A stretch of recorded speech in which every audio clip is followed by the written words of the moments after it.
일생 동안 당신이 반드시 읽어야 될 100권의 책 일당백 두 얼굴을 여러분께 소개해드리도록 하겠습니다. 반갑습니다. 정프로고요. 네, 정박입니다. 네, 이지선입니다. 설 특집 네. 두 얼굴이라고 말씀드리니까 혹시 대선 관련해서 두 후보를 얘기한 거 아니냐 예측하시는 분들도 있을 텐데 그런 건 전혀 아니고요. 네네. 오늘 아주 재밌는 두 얼굴을 소개해드리도록 하겠습니다.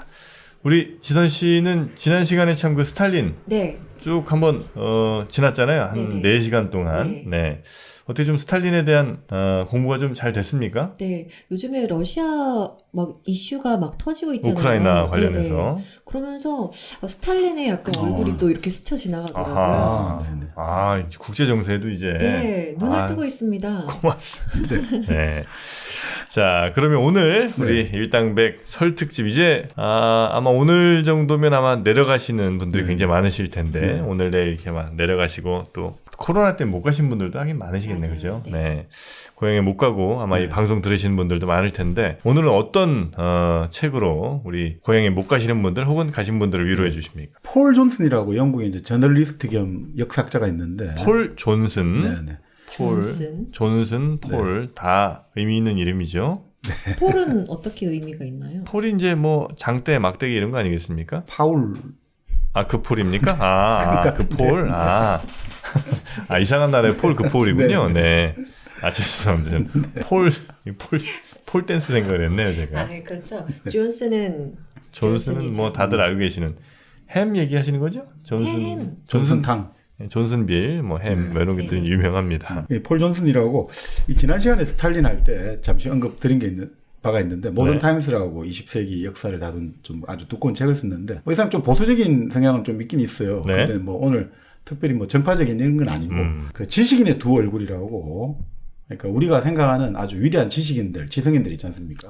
뭐 대표적으로 장자크 루소가 있고 네, 루소 제가 좋아합니다. 예, 레프 톨스토이가 있고 또 뭐 마르크스가 있고 칼 막스가 있고 또 해밍웨이라든지 뭐 다양한 사람들이 있는데 그 지식인들이 우리가 알고 있는 아주 그 사상이나 이념 그리고 작품과 무관하게 네. 또 진실을 접근하는 방식이랄까 그리고 주변 사람들에 대한 방식들 가족에 대한 방식들 이런 것들에서 우리가 깜짝 놀랄 여러 가지 얼굴을 가지고 있다. 그래서 두 얼굴이군요. 그래서 결국은 우리가 자꾸 지식인, 지성인 하면 너무나 무비판적으로 신뢰를 많이 하지 않습니까? 저 사람이 말을 하면 그 믿을만해. 이렇게 해서 우리가 꼼꼼하게 따져보고 이런 것들을 좀 유보를 하는데 이 폴 존슨 같은 경우가 이런 것들에 좀 장막을 걷어내고 그리고 인간이 인간으로서 제 역할을 다 하는데 네. 어떤 좀 메시지를 얻어보자 그런 측면에서 이제 그 사람들의 저작이라든지 그 사람들의 정기적 사실이라든지 네. 그 사람들과 관련된 여러 연구들을 참조해가지고 물론 뭐 한계는 있을 수 있다고 생각합니다. 이분 같은 경우가 기본적으로 보니까 뭐라고 할까 약간 보수적인 느낌이 많이 나긴 나요. 그래서 보수적인 사람들이 또 가지는 게 사생활과 어떤 업적을 같이 너무 패키지로 묶으려는 경향이 좀 강하잖아요. 그래서 저는 뭐 항상 저도 생각하는 게 그 사람은 사람이고 또 작품은 작품이다. 그 사람과 작품을 조금씩 우리 분리해서 보는 것도 필요하다.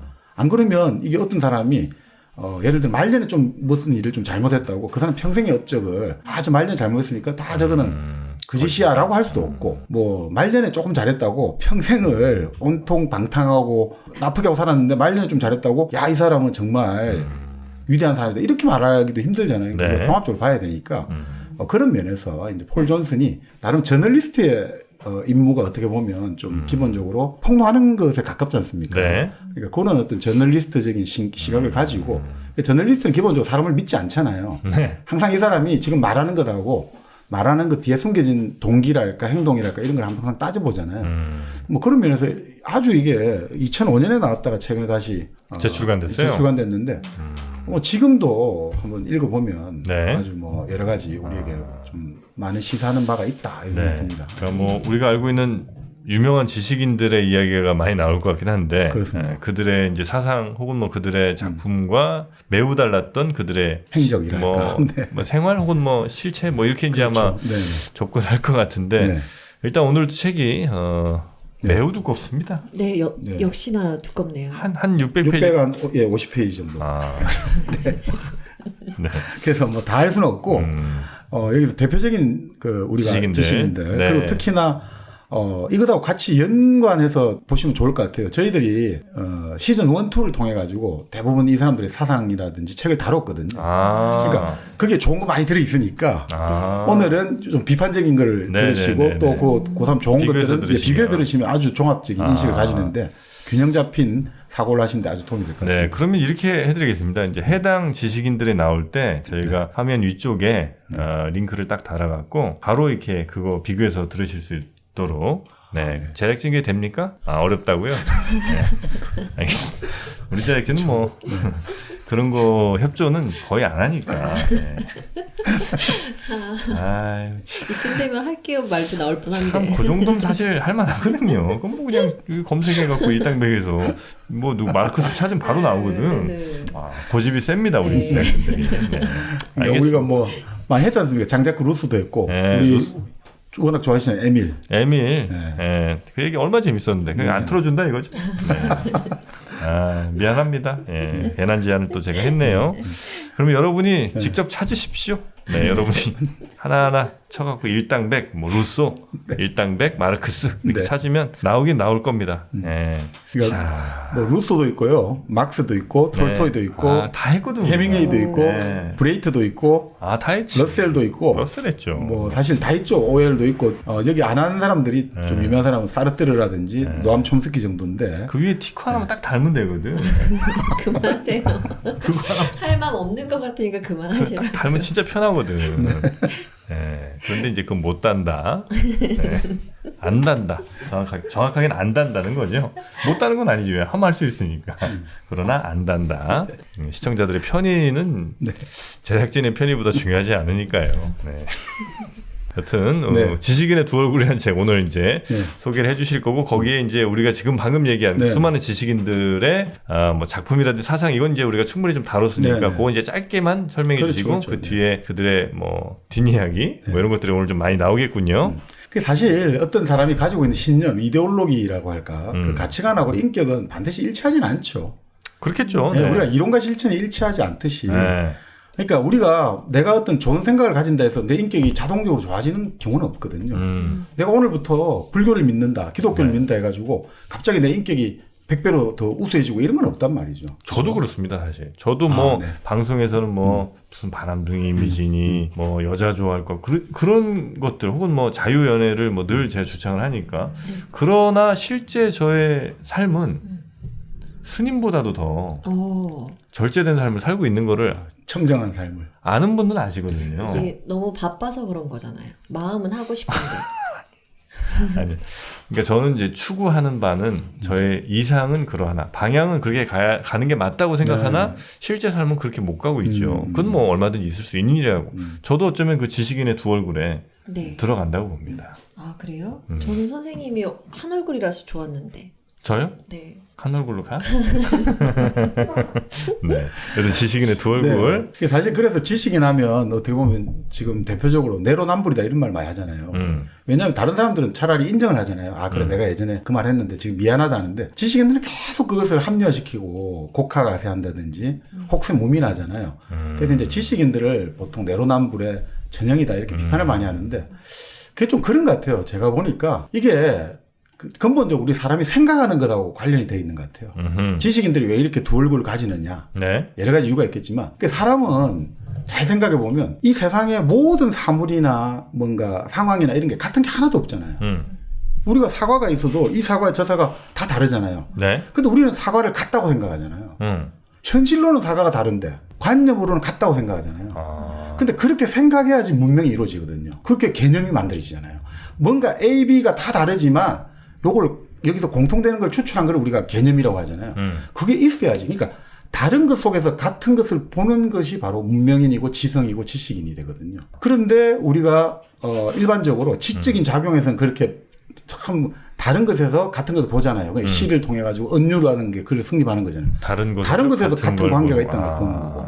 또 우리가 과학이 성립하는 것도 그렇잖아요. 뭐 사과가 떨어지나 배가 떨어지나 돌멩이가 떨어지나 뭔가가 다르지만 떨어지는 건 같다. 거기서 뭐가 있나? 결국 중력이라든지 만율리 이런 거.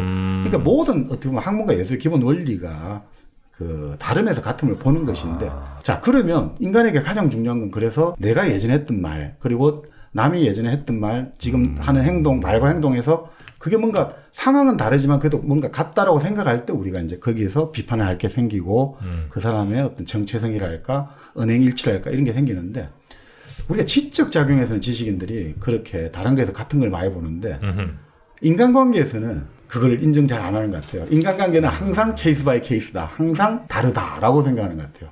인간관계에서는. 지적으로 계속해서 그 한쪽 방향으로 치우쳐서 그런지 인간관계에서 가지고는 그거를 다른 거에서 같은 거를 보는 게 아니라 항상 상황이 달랐다. 내가 예전에 했던 말은 그 예전에 그 상황이었고 지금 말은 말이 바꾼 게 아니라 지금의 상황이 달라졌다. 그러니까 다른 사람이 이 행동하고 이런 것들 예전에 비판했는데 지금 당신이 그 행동하지 않느냐. 그거는 그 사람하고 나하고 다르기 때문에 성립하지 않는다. 그러니까 현상이나 네. 사물이나 이런 걸 볼 때는 우리가 다른 그렇죠. 것에서 같은 거를 추출하면서 이른바 그렇죠. 공통점을 보면서 이제 뭔가 지식도 생기고 과학이라는 것도 이루어지는 건데 이 사람과의 관계에 대해서만큼은 우리가 여전히 그런 걸 잘 안 한다는 말씀이세요? 그렇죠. 지식인들이 지적인 행동은 동화작용을 한다 이거죠. 서로 다른 것들을 가지고 만들어내는데 인간관계는 이하작용을 한다 이거. 자꾸 분해를 해 시키는 거죠. 케이스 바이 케이스고 달라. 그러니까 그렇게 하다 보니까 내로남불이 아니라 이건 당연히 자연스러운 거죠. 내 행동은 누구나 다른 사람이 보면 객관적으로 보면 혹은 뭐 제3자가 볼 때는 이거 좀 분명히 문제 있는 약간 뭐 횡령 비슷한 건데 라고 생각하더라도 본인은 무슨 소리야? 이거는 지금 내 돈이 원래 내 돈이었는데 내가 지금 잠깐 여기 맡겼다가 다시 가져온 건데 뭐 이런 식으로 이렇게 다르게 생각한다는 그렇죠. 거예요. 그러니까 예를 들어 내가 행하는 주먹은 정의의 주먹이고 남이 행하는 주먹은 폭력의 주먹이게 되는 거죠. 나는 좋은 전쟁을 하는 거고 남은 나쁜 전쟁을 하는 거죠. 지식인들조차도 다 그런다는 거죠? 대체로 그런 경향들이 이런 지적인 동화작용을 하는 사람일수록 인간관계에서의 어떤 그 이하작용이라고 할까 이런 게 아주 강한 것 같아요. 자신의 행동 예전의 자신의 행동과 지금의 자신의 행동 사이에 예전의 자식과 이런 말 했는데 지금 내가 이 행동하는 것 사이에서의 어떤 야 이거 뭐 잘못되지 않냐 그걸 인정 안 하는 거죠. 그거는 그거고 지금이다. 다르다는 거죠. 예전에 너는 저 사람들 행동을 비판하지 않았냐. 근데 너도 지금 똑같은 행동하지 않냐. 그거는 그 사람들 나쁜 놈들이라서 하는 게 불이고 나는 좋은 놈이기 때문에 정이다. 라는 식으로 하는 지금 거죠. 너무 많이 들었던 얘기라 가지고 그죠? 뉴스만 틀면 나오는 네네네. 얘기들이잖아요. 맞습니다. 그렇죠. 근데 사실은 동일성을 찾는 게 상당히 힘든 일이거든요. 서로 다른 것에 그냥 다른 거로 하는 거는 제일 쉽잖아요. 그러니까 너하고 나는 다르다라든지 이것과 이건 다르다는지인데 그 다른 것 속에서 동일성을 찾는 게 정말 힘들단 말이죠. 학문이든 예술이든. 그리고 그게 질서를 만드는 거잖아요. 그 눈에 보이지 않는 뭔가 다름에서 같음을 찾아내야 되는데 그게 힘드니까 대부분 어떤 특히나 인간관계에서는 그냥 나는 본래 이래. 아니면 나는 본래 정이니까 라는 식으로 이렇게 지식인들은 보통 자기 자신을 많이 포장하는 것 같아요. 그러다 보니까 내로남불이 쩐다라는 말이 여기서 나오는 거 아닌가 싶습니다. 쩐다라는 말을 쓰다니. 근데 이게 이제 같은 거라도 또 정말 또 다른 경우들도 있는데 예를 들면 이름이 같아요. 네. 홍삼이다. 그래도 진세노사이드의 함량이 다르면 이건 다른 홍삼입니다. 소백지향 홍삼 여러분께 지금 여러 차례 소개를 해드리고 있죠. 피로회복, 면역력 증진, 기력 보충하는데 뭐 홍삼만한 게 있겠습니까? 하지만 같은 홍삼이 아니라는 거예요. 에이 그 홍삼 저 홍삼 다 비슷하겠지. 홍삼 검색해서 그냥 사면 되는 거 아니야? 그렇지가 않다는 겁니다. 진세노사이드 함량이 높은 것 그것이야말로 진짜 홍삼이 특히나 6년근 홍삼 6 years old 진생이 얼마나 많이 들어있느냐 이게 이제 중요하다는 겁니다. 제가 어떤 다른 방송 가가지고 불륜에 대해서 얘기를 하게 됐는데 나이가 엄청 많으신 분인데 정력이 엄청났다는 거예요. 그분이 홍삼을 오랫동안 엄청 드셨지. 그래서 그렇게 정력이 셌다는 거예요. 네. 이 홍삼을 먹으면 뭐 그것까지 저희가 추천드릴 수는 없겠습니다만 네. 죄송합니다. 그래도 기력에는 굉장히 좋은 이 홍삼 소백지향 홍삼 키즈통통 홍삼 젤리 아이들용도 있고요. 또 홍삼액 마시는 거죠. 홍삼 스틱은 이렇게 쭉 짜먹는 겁니다. 진한 액이 있는 거죠. 싱가포르에도 수출하고 정말 전 세계로 뻗어나가고 있는 소백지향 홍삼 네이버에서 한번 검색해 보시면 감사하겠습니다. 같지만 다른 홍삼 소백지향 홍삼이었습니다. 자, 뭐 그거는 아니 그 제가 그 어떤 내로남불이랄까 지식인들이 왜 두 얼굴을 가지게 될까 이렇게 한번 생각을 하다 보니까 아 이럴 수도 있겠구나 한번 그런 생각을 말씀을 드렸고요. 근데 실제로 우리가 이제 살펴보다 보면 지금 이제 앞으로 루소라든지 여러 가지 이야기 드릴 텐데 네. 반드시 그 루소의 좋은 측면이랄까 여러 가지 이런 것들은 우리가 시즌 1, 2에서 많이 다뤘기 때문에 그대로 다 있죠. 네, 그걸 다 참고하시면 될 것 같습니다. 네, 알겠습니다. 자, 오늘은 그러면 이분이 비판적으로 접근했던 그 모습들 한번 저희가 살펴보도록 하겠습니다. 누구부터 갑니까? 네, 아무래도 이게 근대 지식인 시작이라고 하면 장자크 루소를 보거든요. 루소. 장자크 루소는 굉장히 그 산에서 나무를 많이 해왔습니다. 루소? 네? 루소가요? 네. 진짜예요? 장작을 많이 팼죠. 장작을 많이 팼다고요? 장자크 루소 아니에요, 이름이? 장자크 루소. 장작 누소. 자, 아궁이에 빨리 장작 누소. 아 진짜. 그러니까 사실 우리 폴 존슨 같은 경우는 이렇게 보거든요. 그러니까 니네들 안 도와줄 거면서 왜 비웃어 제작진들. 이 제작진의 두 얼굴부터 우리가 고쳐나가야 됩니다. 참 뭐 착한 척은 다 해놓고 말이지. 그거 하나 내가 해달라는 거 그거 안 해주고 말이야. 시청자를 위해서. 하긴데 이제 한다고? 네. 이야기하면 안 될 것 같아가지고. 여러 번 오르니까 하긴 하네. 네. 장자크 루소입니다. 네. 그러니까 사실 이제 폴 존슨 입장에서는 네. 그 예전에는 그 지금 지식인이 하는 역할들을 사제들이 했다는 거죠. 신부들이 그 중세 유럽에서. 그러니까 사람들의 어떤 살아가는데 불안이랄까 여러 가지 삶의 방향, 그렇죠. 지침 같은 것도 지침, 주고. 그렇죠. 네. 근데 그것들이 이제 사라질 때 뭔가 대체물이 필요하잖아요. 그러니까 신이랄까 사제, 교회를 대체할 수 있는 게 누구냐? 그게 바로 지식인이 등장했다는 거죠. 그러네요. 네. 그래서 이제 이 세상을 어떻게 살아가야 된다. 이 세상을 살아갈 때 어떤 것이 옳은 삶이다, 좋은 삶이다. 이런 것들을 또 거대한 문제도 있잖아요. 인류는 어떻게 살아야 되나? 인류는 어떻게 진보해야 되나?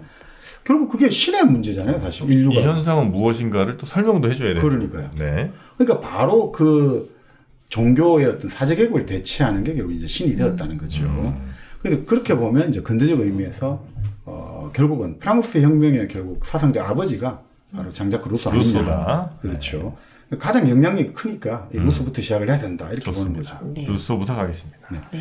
뭐 루소는 워낙 이제 우리가 그 말씀했습니다만 프랑스 혁명 말 그대로 프랑스 혁명에 직접 이걸 영향을 줬죠. 영향을 줬다 이렇게 네. 보고 뭐 나폴레옹이라든지 뭐 칸트라든지 돌토이라든지 이런 사람들이 뭐 최고의 자기들의 지적 자극을 주고 최고로 위대한 사람이다 뭐 이런 식으로까지 평가를 하죠. 네.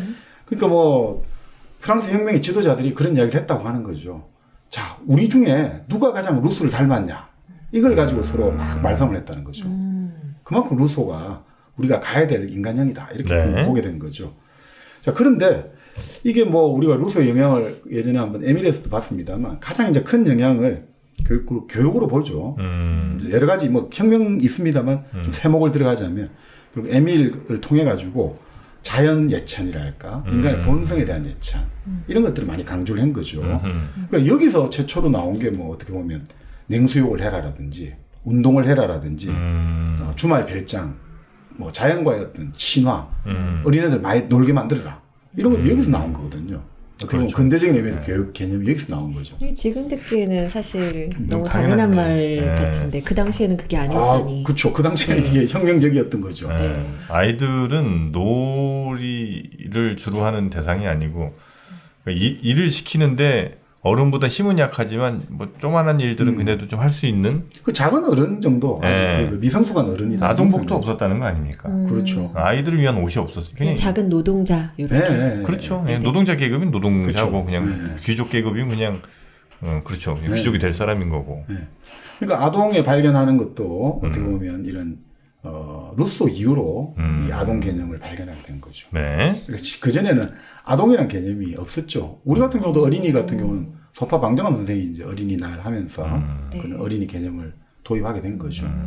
근데 어떻든 루소 같은 경우가 그런 식의 그리고 교육이 가장 근본적이잖아요. 네. 결국 우리가 여러 가지 물질적인 조건들, 환경적인 조건이 인간을 결정한다지만 그럼에도 불구하고 그 교육이 있는 거죠. 사람을 만드는 것은 결국 교육이니까. 네. 자, 이러면서 루소 같은 경우는 또 물질주의 문명이랄까 이런 데 좀 회의적인 거죠. 이게 참 재밌는 아이러니하죠. 이 사람은 근대를 사실 만든 사람인데 근대는 물질주의잖아요. 근대라는 것은 결국 정치적으로 자유주의고 민주주의고 자본주의지만 결국 그 바탕이 되는 것은 물질적인 산업화가 돼야 되는데 네. 근대를 만들어낸 사람이 정작 물질 문명에 대해서 상당히 해이지겠단 말이죠. 그래서 자연으로 돌아가라 이런 이야기 했잖아요. 네. 참 아이러니하죠.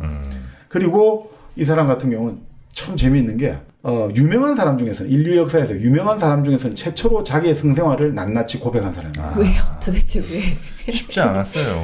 왜 고백하는 그 고백록에서 이제 그걸 고백을 하게 된 거예요. 자랑할 정도가 되니까 하긴 했지. 그래요? 자랑하려는 마음이었을까요? 그게 이제 결국은 보면 자기의 어떤 지식 계급에서의 주도권을 찾기 위한 여러 가지 전략으로 보는 거죠. 그러니까 자기 홍보를 엄청 잘하는 거죠. 그렇게 나는 나의 모든 것을 다 까발렸다. 그러면 내가 이제부터 누구를 비판하는 건 다 진실하겠지? 나는 이 모든 걸 진실한 사람이니까. 이런 머리를 아주 썼다는 거죠. 지식인이었네요, 진짜. 네. 그러니까 고백록 같은 경우는 사실 이 사람이 죽고 나서 출판이 됐는데 살아있을 때는 그냥 자기가 낭독회를 하는 거예요. 고백록을 사람들 모아놓고 낭독회를 하는데 16시간에서 17시간씩 낭독회를. 왜? 도대체 왜? 유료잖아요. 돈이 되잖아요. 아, 유료. 네. 그럴 수 있잖아요. 돈벌이죠. 그녀의 옷을 벗기기 시작했는데 2루블씩 더 받겠습니다. 맞습니다. 이 고백록에서 최초로 그런 표현들 있죠. 여성의 코르셋이라든지 이런 표현들이 최초로 도입된 거예요. 아, 그래요? 네. 그런 식이에요. 그러니까 좀 더 제도권의 여러 가지 출판물에서 뭐 예전에 뭐 그런 지하 출판물에서야 뭐 말고 많은 표현들이 많겠습니다만 이렇게 이런까지 건 사람이 그런 식의 표현을 한 거는 최초였다라고 보면 됩니다. 뭐 이렇게 여러 가지 자기 어떻게 보면 인간 심리의 내면을 그렇게 고백하게 됐는데 네. 그러니까 그런 평가를 많이 받아요. 이런 자기에 대한 사랑이 좀 허영심하고 결부돼 가지고 그러니까 이게 너무 좀 자아 존중감이 너무 해롭게 발전한 거 아닌가. 너무 이제 자존감이 너무 비대해졌다. 자, 그런 어떤 느낌도 좀 준다는 거죠. 사람들에게. 이거는 폴 존슨의 예, 폴 존슨과 말이죠. 여러 가지 생각들을 하는 거죠. 네. 자, 그 상태에서 이 사람이 결국 인간이 이제 자연 상태에서 도시 상태로 진화하면서 이제 인간이 타락했다고 보는 네. 것이고, 자, 그런 것들이 결국은 인간이 자꾸 서로와 서로를 비교하게 되는 허영심하고 결부됐다는 거죠. 그렇게 해서 오히려 근대의 도시에서 인간은 스스로 자기 자신을 보지 못하고 계속해서 남과 비교하고 경쟁하는 걸로 스스로를 괴롭히고 있다. 그게 이제 루소가 생각하는 지금 그 당시 현대의 그렇죠. 도시 사람들에 대한 분석인 거죠. 그렇죠. 그게 네. 바로 이제 어떻게 보면 소외 현상을 최초로 잡아냈다고 볼 수도 있는 거죠. 표현을 네. 했는 거죠. 근데 그것과 다른 얼굴이 있습니까? 다른 모습? 그렇게 해서 이렇게 이제 우리가 물질 문명의 배후, 자본주의의 비판적 요소도 밝혀내고 그리고 어떤 사유재산이랄까 이런 것들이 결국 사람들의 불평등을 만들어낸다. 네. 그 인간 불평등 기원론에서 그 사유재산을 서로 더 많이 얻기 위해서 경쟁하는 것들이 결국 인간을 타락시키고 소외시키는. 참 우리가 이제 이까지가 우리가 알고 있는 이것도 정말 문명 비판가고 네. 근대를 만들어낸 아주 인간주의적인 자연주의적인 사상가다 이렇게 보고 있는데 이제 요 두 얼굴을 이제 한번 봐야겠죠. 네네. 네. 빨리 보여주세요. 네, 결국 이 사람이 어릴 때 이제 어머니가 루소를 낳고 나서 얼마 안 돼가 바로 돌아가셨거든요. 산후 이제 후유증으로. 그런 다음에 형이 11살에 가출하면서 사실상 외아들로 자랐다고 보죠. 보통 이제 근대에 많은 어떤 유명한 지식인들이 대부분 외동이 많아요. 외동이 많아요. 이때 외동이라고 할 때 우리가 생각하는 좀 엄마도 일찍 돌아가고 이러니까 자기에 대한 자기 연민이 아주 강하다는 거죠.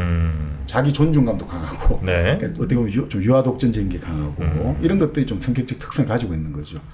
자, 그런 다음에 이 상태에서 아버지도 돌아가시고 그래서 이제 하나의 어떤 그 일종의 도제식으로 일을 하다가 도망을 쳤죠. 그런 다음에 어떤 바랑스 부인의 보호를 받으면서 이제 그 생활하기 시작했는데 이 바랑스 부인의 보호를 받으려니까 종교를 바꿔야 되거든요. 가톨릭으로 개종을 한 거죠.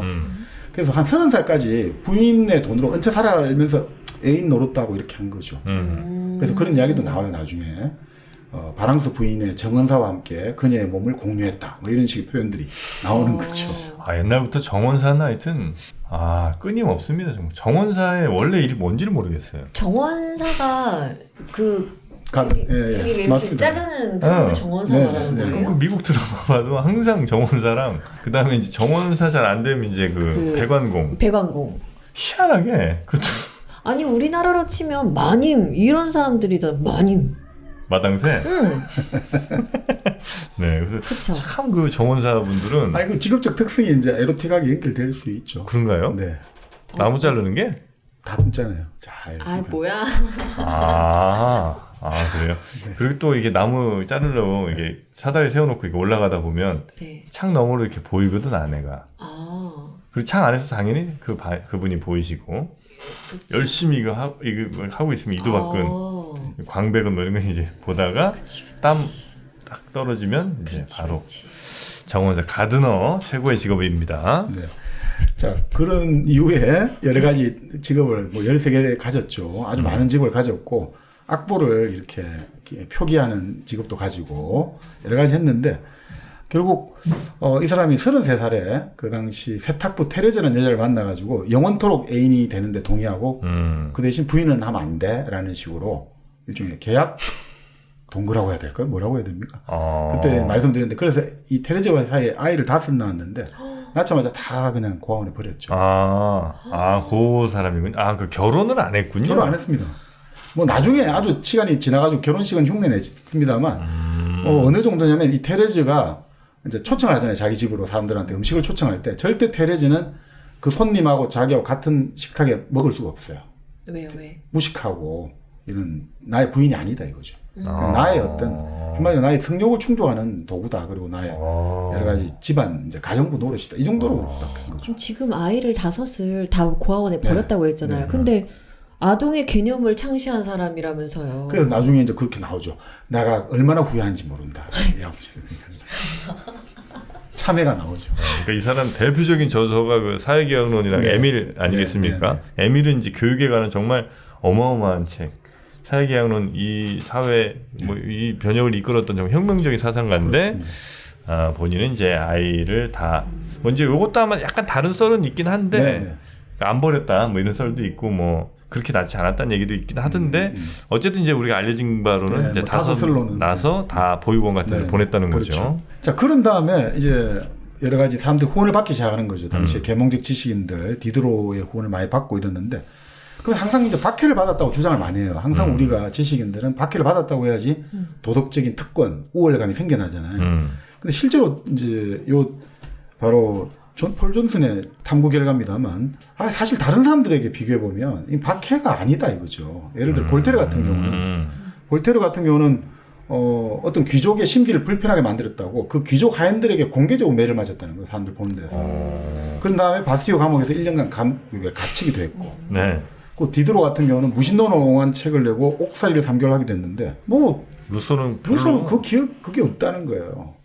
박해받은 게 없어요? 물론 책을 내고 체포영장이 떨어졌지만 바로 도망을 쳤기 때문에. 어디에 떨어졌다고요? 체포영장을 체포영장 떨어졌다. 떨어진 게 아니고 체포영장이 안 들려가지고 발부가 됐답니다. 자, 그렇게 하면서 이제 뭐 좀 그런 식으로 자꾸 자기의 도덕적 우월감을 세웠는데 또 당시에는 이렇게 생각하시면 될 것 같아요. 이 사람이 이제 현상 논문 공모에서 상을 받고 나름 이제 문필가로 데뷔를 하게 됐어요. 당시 귀족들이 그런 생각한 거죠. 귀족들도 교육을 받고 이러다 보니까 지금 자기들이 특권을 누리는 구체제가 이거 별로 좀 도덕적으로 옳지 못하다. 그 농민이라든지 이런 사람들의 착취 위에서 성립하고 있잖아요. 그래서 이 사람들이 지식인들을 사귀는 게 마치 하나의 어떤 유행이었대요. 지식인들을 사귀는 게 귀족들이, 돈 많은 귀족들이 그냥 지식인들하고 친구 돼가지고 밥도 사주고 뭐 자기들 살롱에 좀 놀고 이런 게 재미있었나 봐요.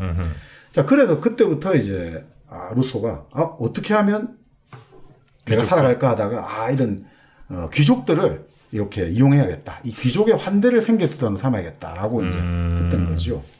아니 근데 그런 말이 어디에 나와요? 뭐 자료가 남아 있어요? 자료들을 이제 여기서 이제 제가 이제 2차 자료까지 다 교차 분석 못 하니까 일단 요거는 폴 존슨이 연구를 일단 1차 신뢰하는 전제하에서 전개하고 있습니다.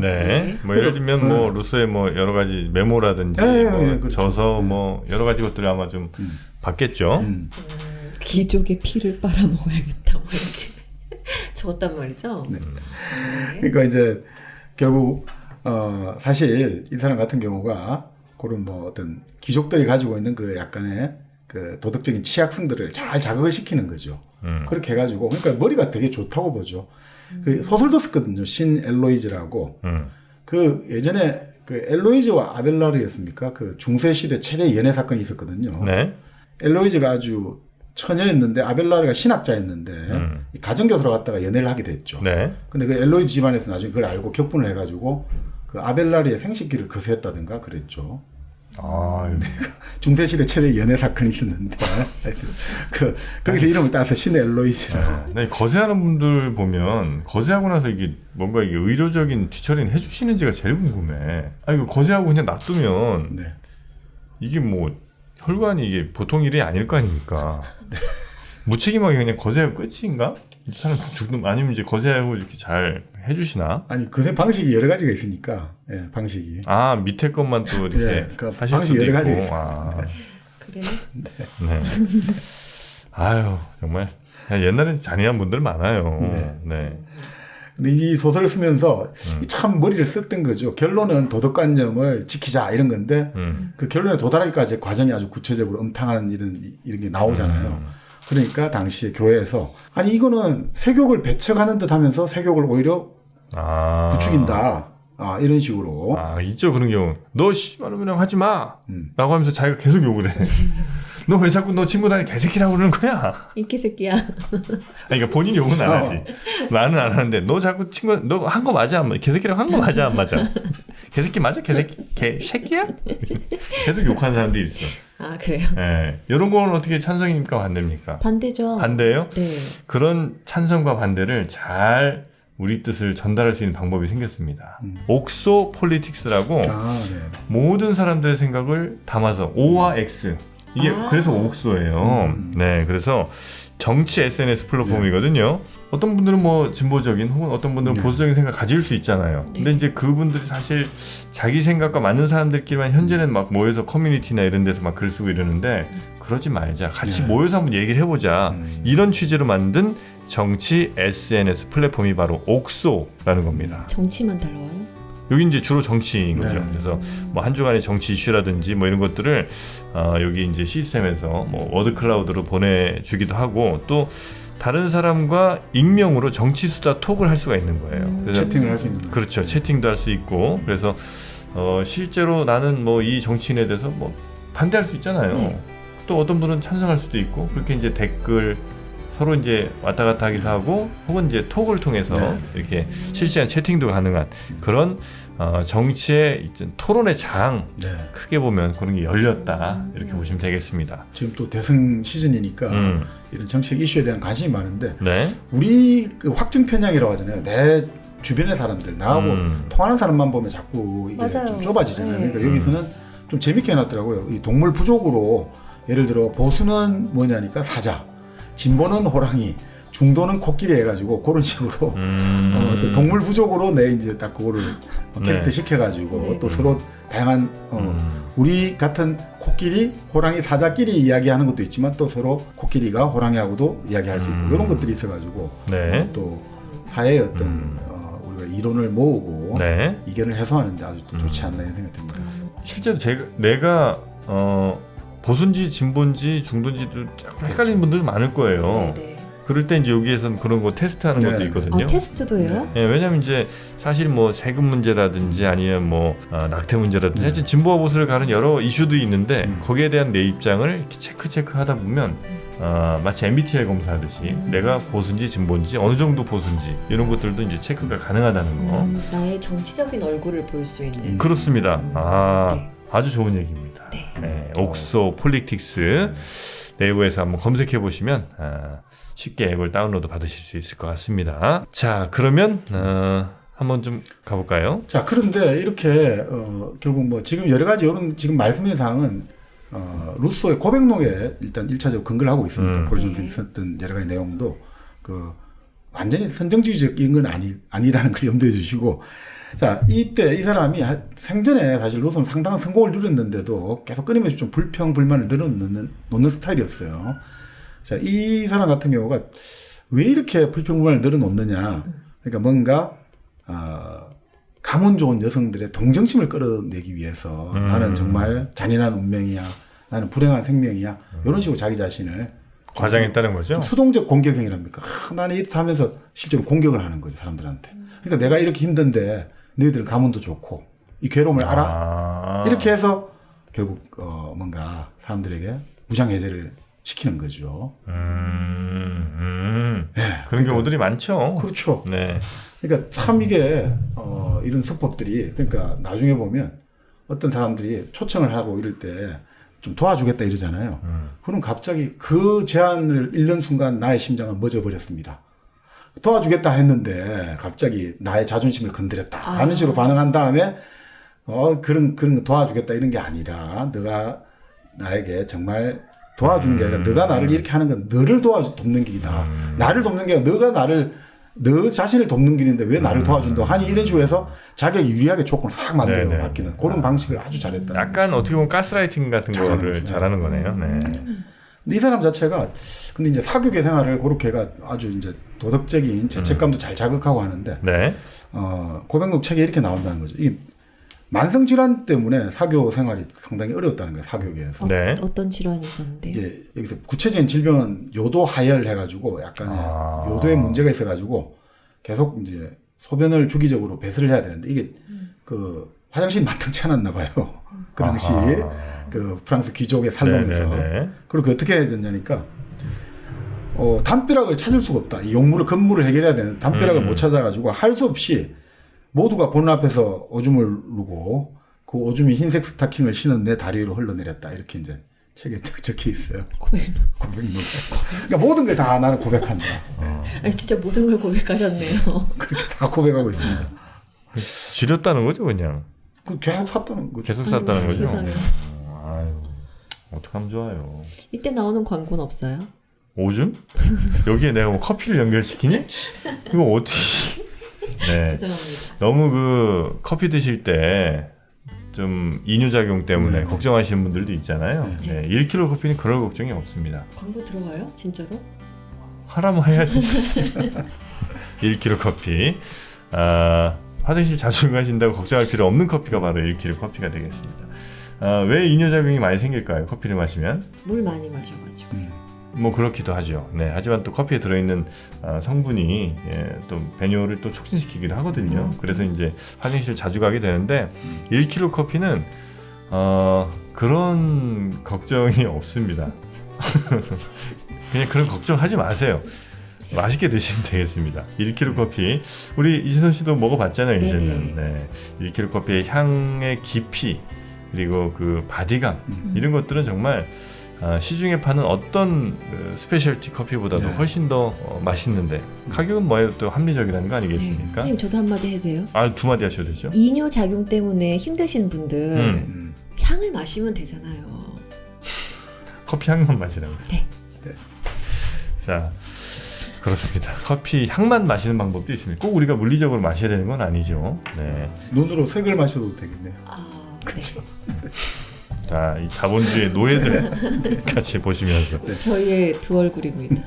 1kg 커피 앱을 다운로드 받으시거나 포털 사이트에서 1kg 커피 검색하시면 대단히 감사하겠습니다. 일부 광고는 여기서 끝입니다. 와 이제 쭉 가면 되잖아요. 쭉 가면 되겠죠. 근데 네네. 시간이 꽤 됐는데 어떻게 지금 루소 하나로 끝내시려고 그러는 건 아니죠? 지금 이런 거를. 네. 재밌어요. 빨리 저희 쭉쭉 갑시다. 진도 나가겠습니다. 네.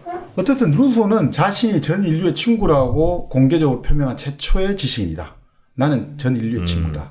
나는 프랑스의 친구 이런 게 아니라 전 인류의 친구다라고 공개한 최초의 지식인이고 참 그러니까 이 보편적 인류는 엄청 사랑했던 사람이에요. 근데 개별적 인간들하고는 항상 싸움을 했다는 거죠.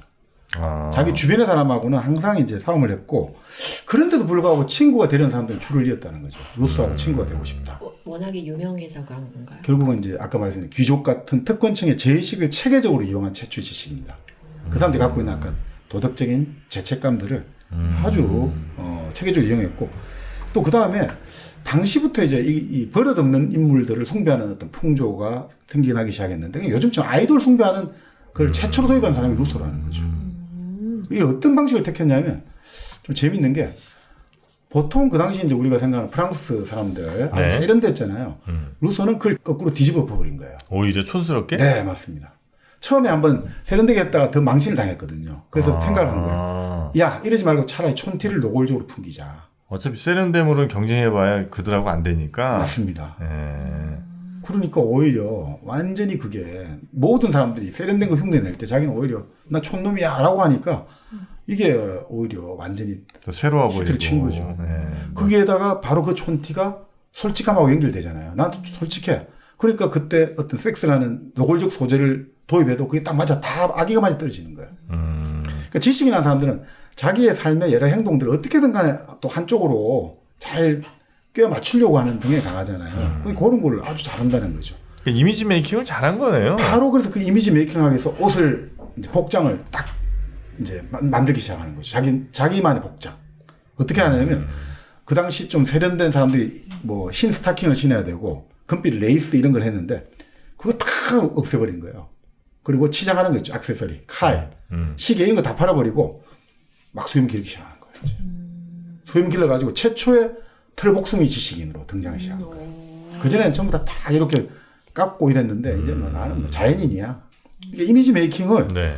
그러니까 요즘 치면 정말 뭐 아주 남들이 생각하지 못한 기발한 의상과 외모를 가지고 딱 그게 뭔가 강렬한 인상을 주는 걸로 사람들에게 나는 그러니까 보통 사람하고 다르다.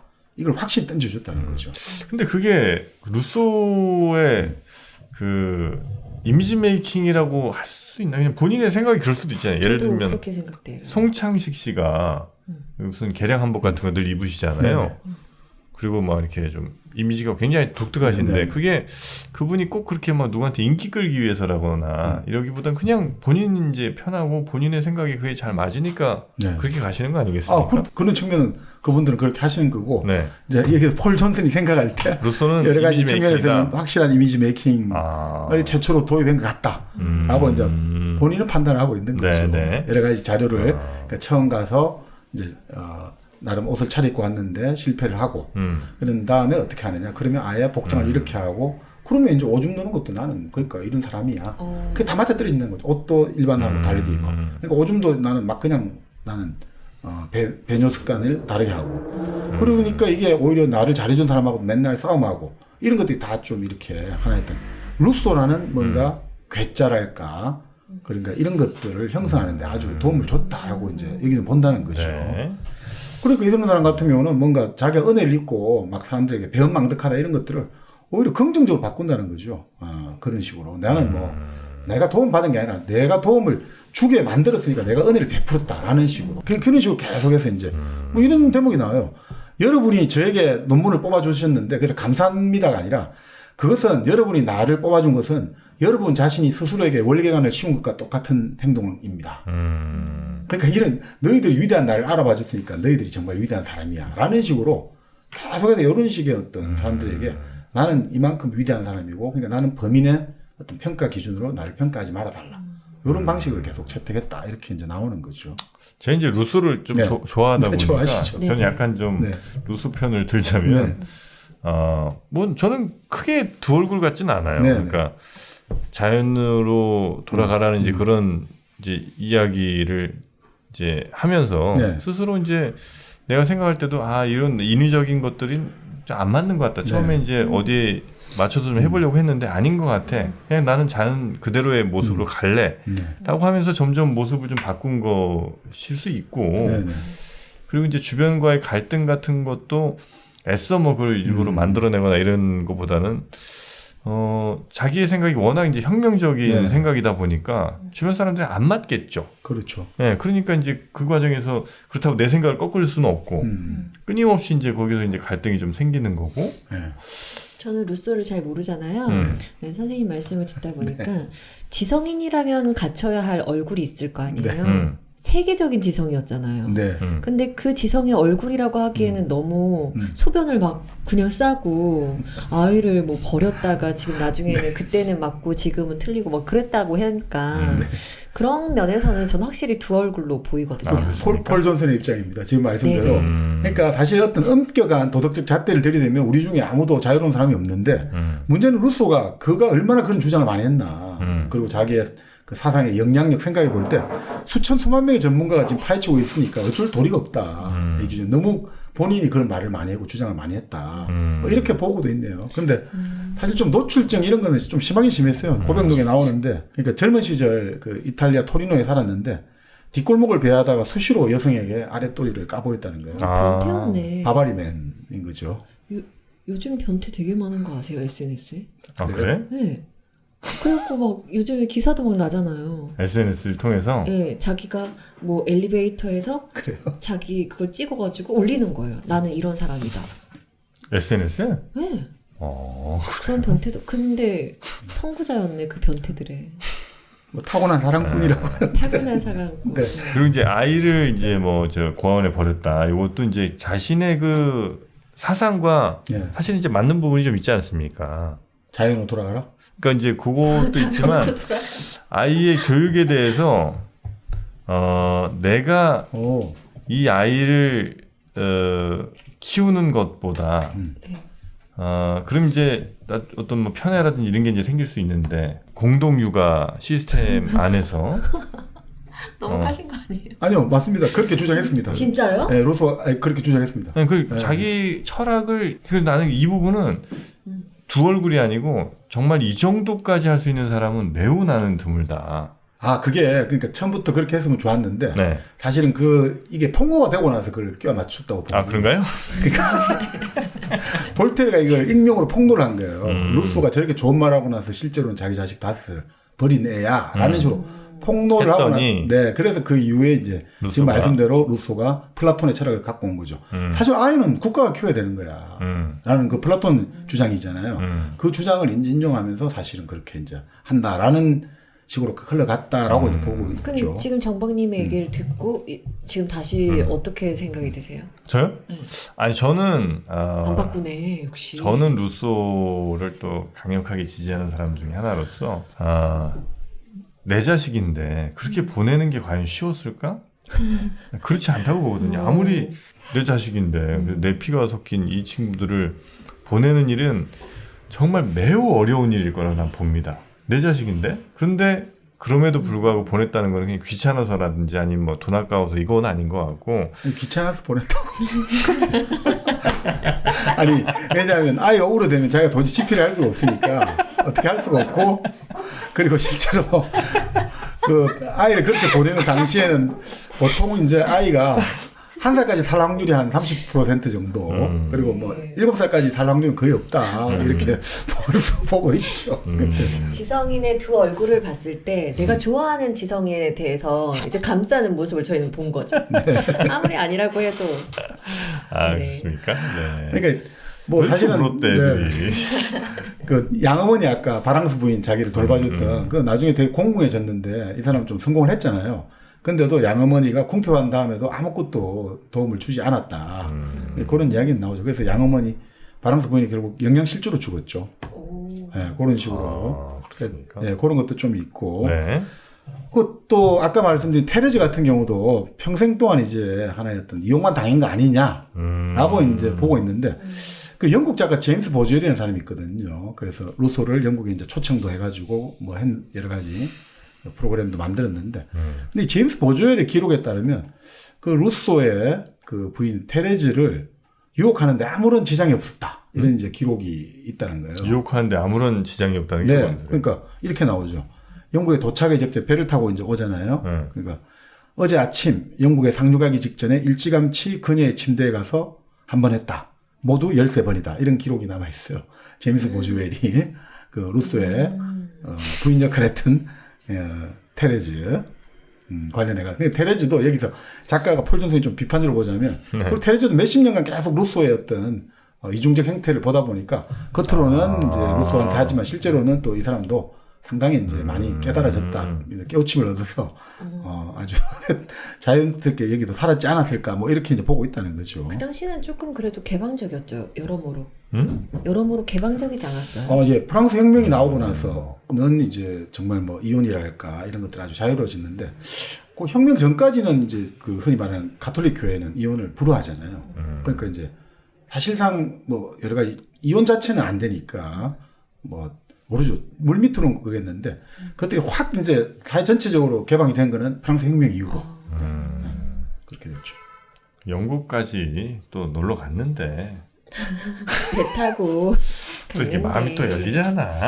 멀리 몸이 떨어졌으니. 그러니까 뭐 여기서 저자는 이제 이렇게 봐요. 그러니까 루소가 항상 인류의 스승이다라고 하고 있지만, 그러니까 결국 보면 항상 자기를 버려진 아이라고 인식한 것 같다 이거죠. 어릴 때 바로 태어나자마자 엄마가 돌아가시고 아버지도 별로 별로 보살핌을 안 해준 상태에서 또 일찍 돌아가시고 네. 그 상태에서 이 사람이 계속해서 누군가를 찾아야 됐다는 거죠. 부인을 찾아다니고 기족을 찾아다니고 끊임없이 누군가에게 어떤 페이트는 후원자를 구했다 이거죠. 그러니까 평생 어른이 되지 못한 사람 아니냐.